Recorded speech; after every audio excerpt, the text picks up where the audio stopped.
Old Testament, the book of Judges, chapter 7, beginning in verse 1 through 2. Verse 1 through 2. Amen. Amen. You'll find these words recorded there. Then Jerubbaal, who is Gideon, and all the people that was with him,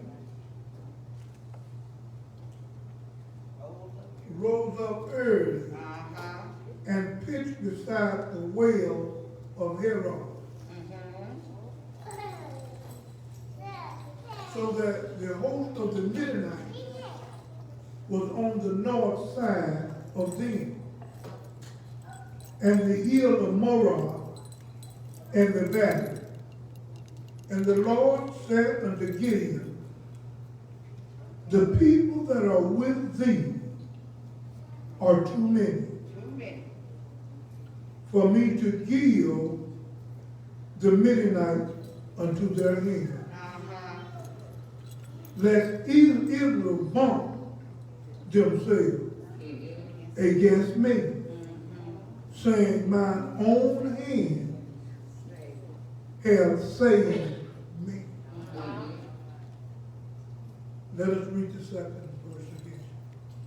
And the Lord said unto Gideon, the people that are with thee are too many for me to give the Midianites unto their hand.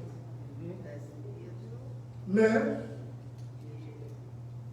Israel vaunt themselves against me, saying, mine own hand hath saved me. God bless you.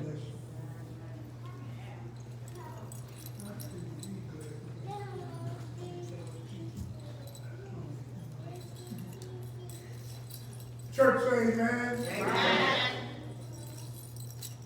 That's what we want to talk about very briefly. The people are too many. All right. Lest they vaunt me. Lest they begin vaunt me, turn around and brag on themselves. Saying, we saved ourselves. Saying, we're powerful. God didn't do it, we did. And God looked and saw their heart and knew their forethoughts before they came to them. You see, while you thinking and figuring, God already knows. And he says, at least they're going to brag on themselves. And so, Gideon, the people are too many. Stick a pin in that. That means stay there in your mind. The people are too many. God said that for a reason. And before I sit down and he helped me, I'm going to show it to you. They are too many, they're going to brag on themselves. They will not give me the glory and the praise that I give. Now, you heard me say 1,000 times that God is a jealous God. He will not give his praises and glory to no man. Nobody. Scripture says there was a great speech giver by a great king. He sit upon his throne. He was an eloquent speaker. Something like Barack Obama. We used to Barack Obama know how to do it. And he was something like that. And he began to deliver. And all the people got excited. and they want to praise him. It's not a man, it's God. That's not the speech of a man. It's God. It's an elder. And instead of him saying what we said now, when folks say, after you preach good, I said, give God the praise. Yes, sir. Yes, sir. Yes, sir. He didn't do that. He threw his chest out, threw his head back, and sucked in all of God's praise. And God got mad. He'd already said, my praises will I not give to another. Yeah. Isn't that right? Yeah. And so while he was sitting on the throne, skin worm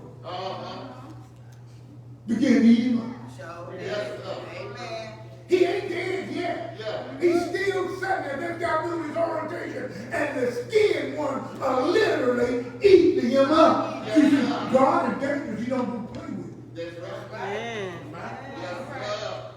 And so we learn to give God what belongs to God. Yeah. That's what Jesus told them when they were raising Cain over who money it is. And he said, well, I tell you what, they're trying to trap Jesus. He said, now, give Caesar what belongs to Caesar. Yeah. And give God what belongs to God. Yeah. And I think that's a good idea, don't you? The people are too many. Yeah. Many of times we get caught up with numbers. Most of the time we are excited about a vast number of people. And I must confess, Yeah. I love to preach to a crowd. Yes, sir. But I must confess again, I love to preach to one. Yes, sir. But if given a preference, I'll preach to many before I will one. I'm not preaching. I'm not preaching. Yeah. But if God says, in your hands, and you can handle it every time I say, boom, boom, I'm filling it up. I just being honest. Yes, sir. Because you can't do it. I preach at home to myself. Sometimes 2 or 3 times a month. God give me a sermon and I preach it. Yes, sir. Laying flat on my back in my bed. Why? Because I'm a preacher. Yes, sir. You see, when a singer is in a place and sing, I was looking at, and I'm going to move on, I was looking at Doc McKenzie on the Facebook, and he got on the purple, and he's singing a song, and out in the audience is, what's his face? Campson Spears, Harvey Watson. Hoppin sat there, and when they get to really going, Hoppin get up and do the thing. He got the thing, he's doing, and he keep up, and then Doc them ain't playing. Yeah. Doc is putting it up, and he keep up after a while, and they can't know he done made it to the stage at the back. And you keep watching. Next thing you know, he done got up there, and he hitting the fellas on the back. Next thing after that, he hitting Doc McKenzie. Next thing Doc fool turn around, had that mic near the squad, he snapped the mic. What that says is that's what he do. And he loves it. When I go somewhere and a preacher is preaching, I want to preach. Yes, sir. I'm talking about he showing up preaching. Now he fooling around, I'm ready to go home. Yeah. I don't like no fooling around. We're going to do it. Yes, sir. Do it all we got. That's all. Yeah, okay, man. I'm gonna listen. Gideon here, at first glimpse, you'll think that he's a brave man, but McGee says he should have done or taken his advice that he gives to his people. Bitch, man. Huh? Yes. He should have gone home, but he didn't. Yeah. Why he didn't? Because he was under mandate from God. Yeah. In other words, he was under a strict order from God to deliver Israel. Israel had done it again. Yes, sir. Israel was just naturally a hard-hearted, stiff-necked people.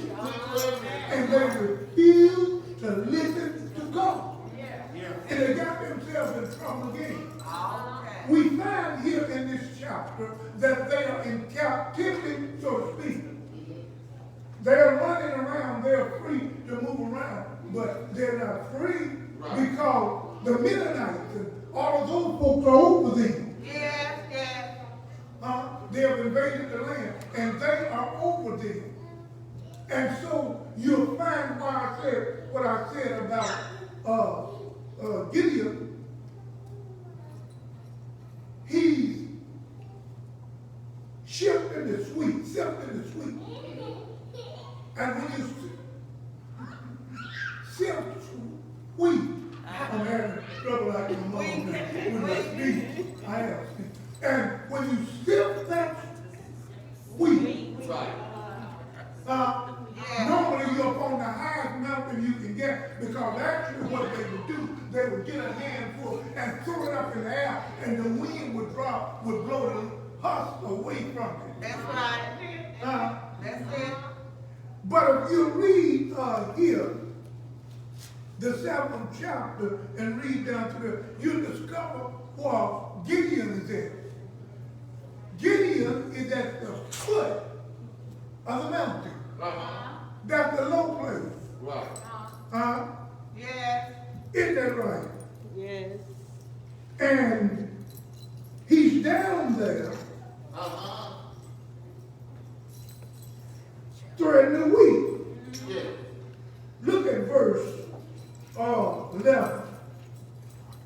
And it came to pass, and there came an angel of the Lord, and sat under the oak, which was at Ophrah, that pertained unto Joash, the Abiezrite, and his son Gideon thrashed wheat by the winepress to hide it from the Midianites. Now he's mighty man, and he's down where he don't want to be. See, what they had to do, they wasn't locked up, but they was hiding in the hills. They was hiding in caves Yeah. because of their disobedience. Yes. And the Midianites was so many and so bad. The record here says that they were without number, and their camels was as grasshoppers on the side of the hill. Yeah. So they were numbered, and what they done, they was unorganized, they were nomads. Nomads that lived in the world, they moved from place to place. And what had happened, there were so many of them, they just marched through the land, taking what they want. And so, for that cause, we find Gideon at the bottom of the hill, hiding himself while he thrashed out the wheat. Yes. And so you remember what he said here. He says when he gets ready here, to choose his people. And he started off with 22,000. 22,000. Keep that in mind. Put it in the same place you put it up. The people are too many. Too many. He started off with 22,000. Yes, sir. Now you notice the writer, he gives us a number for the Israelites. That number is what? 22,000. Right? Because he put a pin in it a while ago. Yes. But when he talks about the Midianites and all of those folks, he said they were without number. Meaning they were way more, and that the cow was in number. They was like locusts. Right. So they're saying it was way more, 4, 5, 6 times more of the Amalekites than it was the Israelites. Right. Y'all got me now? Y'all got me? Yes. Yes, sir. So what I'm saying is this, I want you to see the picture because this is my point. It's 22,000, and to Gideon that's not enough. Well, When you come up against a vast number that is unknowable, they have not even tried to count themselves. Yeah. That's why they use the term unknown. Right. Huh? And so God says unto you, how do you think you would feel if you're about to go into battle and you've already decided, I don't have enough men. And you're trying to work out some strategy for 22,000. Yeah, yeah. And by the time maybe you get something worked out in your mind, God speak up to come up to you and say, hey, get in, by the way, you got too many. You think that'll shake your dungeon? Yes, I don't know if that maybe that means you. In other words, that'll kind of frighten you, wouldn't it? Because you already ain't got enough. Yeah. But you heard what he said to Gideon in verse 2 of the 7th chapter. The people that you have are too many. It's not your way, it's God's way. That's right. That's When right. Gideon said he don't have enough. But look at what God does. He intervenes, he overtakes. He said, listen here, Gideon, you got too many. And I tell you what I'm going to do for you. I'm not going to leave you. He said, you have to read that all down to the, he said, come on and bring them down to the river. Yes, sir. And when we get there, you don't have to worry about it. When we get to the river, I'll try them for you. All right. Now God has a plan. Isn't that right? Yeah. He always has a plan. He has a plan. Here's God's plan. He said, bring them to the river. Yeah. And those that left like a dog, Yeah. that would bow down and take their hand. Now, dog ain't got no hand. Y'all know that. Yeah. But he got a tongue. Yeah. That tongue will reach down and curve up, Yeah. dipping water. Yeah. And so he said, the one, here's my plan, the one that go down to the river and will take his hand and dip up the water and put it up to his mouth and drink. You put them in one place. Y'all follow that? Yeah. He said, and the ones that go down on their knees and drink water with their head buried in the water, put them in another place. Yeah. Isn't that right? And so, what God was doing was picking those Yes, who sir. was mindful, Yeah. those who were paying particular attention, Yeah. those that realized they was in a war. Yeah. They didn't take time to drink water because their purpose was not to drink water. They were simply taking just a little sip. They were down there to do a war. Yeah. And so all they would do while they're looking for the enemy, you see, if you're going to fight in God's, you always got to be aware of what the enemy is. You always have to be aware of what the enemy is doing. And the reason for it to go to sleep, drinking water. So you always got to pay attention to what's going on. So those that would stand there and take their hand and dip and look all around, God said it was 300 of those. Isn't that right? Yeah. And God had already said, take a pen there you go, take that pen. He said, those that are with you are too many. And 22,000 went home. Isn't that right? Yeah. But then we come to the part what I just explained to you. He said it's still too many. 22,000 from 32,000 will leave you how many? 10,000. Isn't that right? Yeah. Now this man that had been fearful to decide he didn't have enough. Now he's been reduced to 10,000.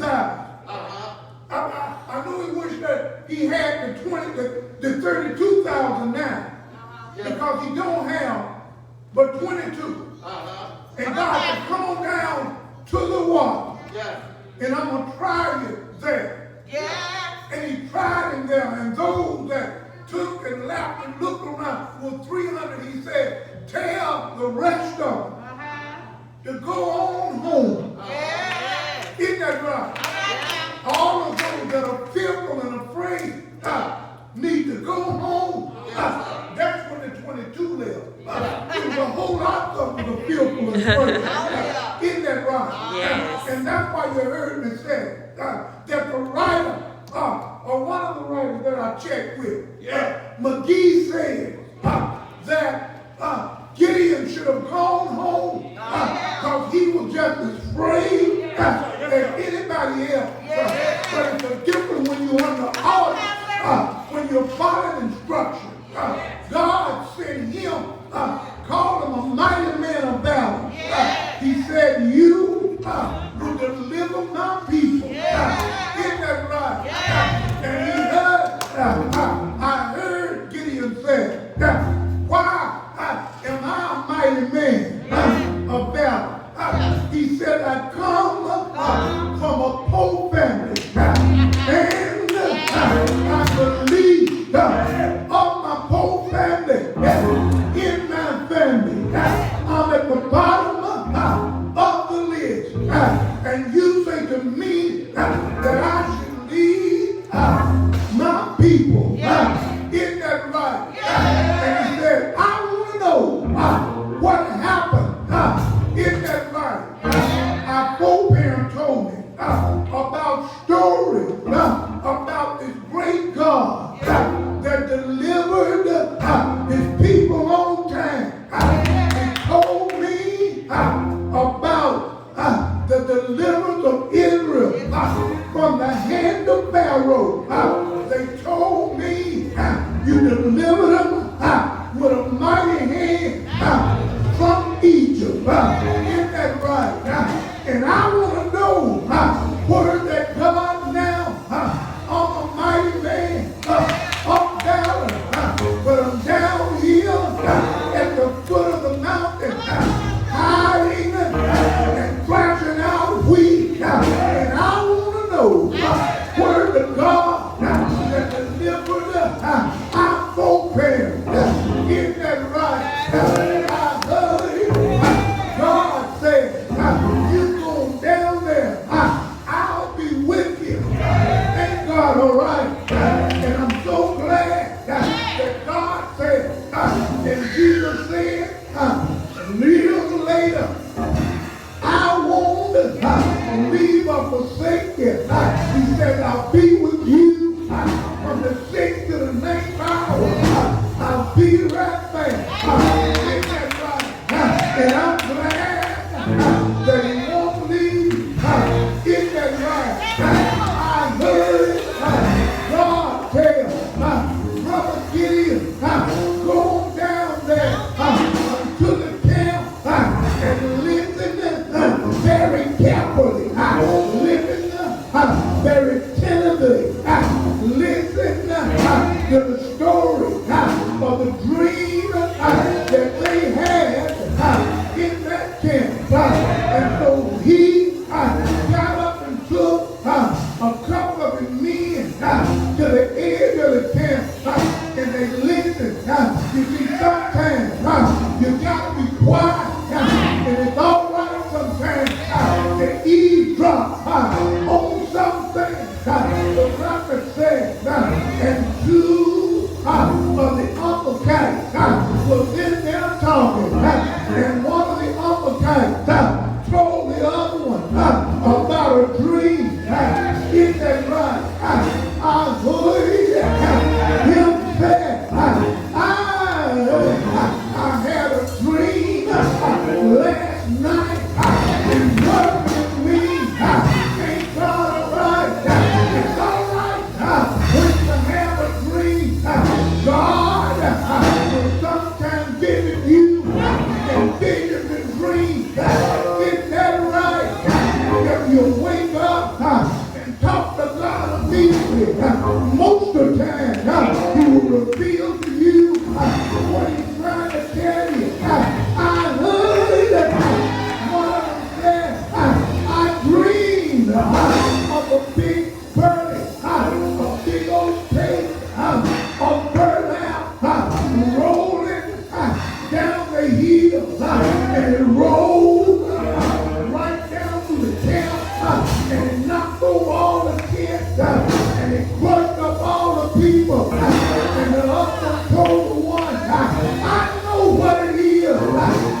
that Gideon and his army were soldiers without weapons. Did you hear what I said? They were soldiers in the army of the Lord. They didn't have no sword or knife or gun. They didn't have anything but the word of God. And I heard God told him, I want to give you three things. You as a weapon. One, he gave him a picture. Isn't that right? Two, he gave him a light to put in that picture. Isn't that right? And he told them what to do. He said, surround them up. Surround that camp. Isn't that right? And do what you see me do. And when they got around them, 300 on one side, 300 on 100 on one side, 100 on the other side. And Gideon had his 100. They had the picture, they had the light.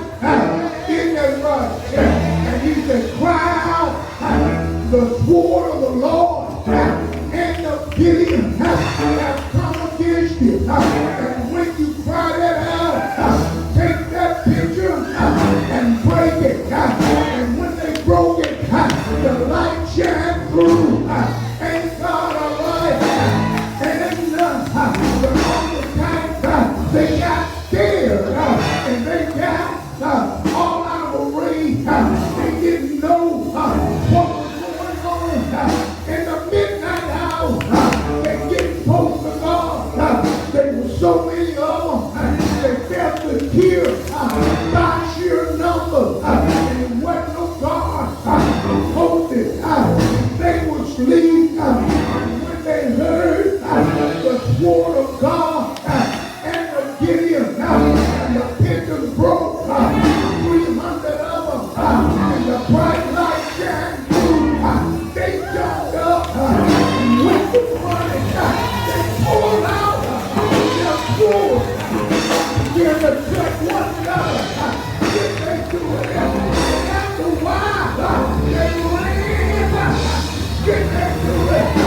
Yeah! You may have 250 people, and you have to get rid of some of them to do what God said the Lord. When you find yourself surrounded by people, you may have to get rid of them, but be sure and very sure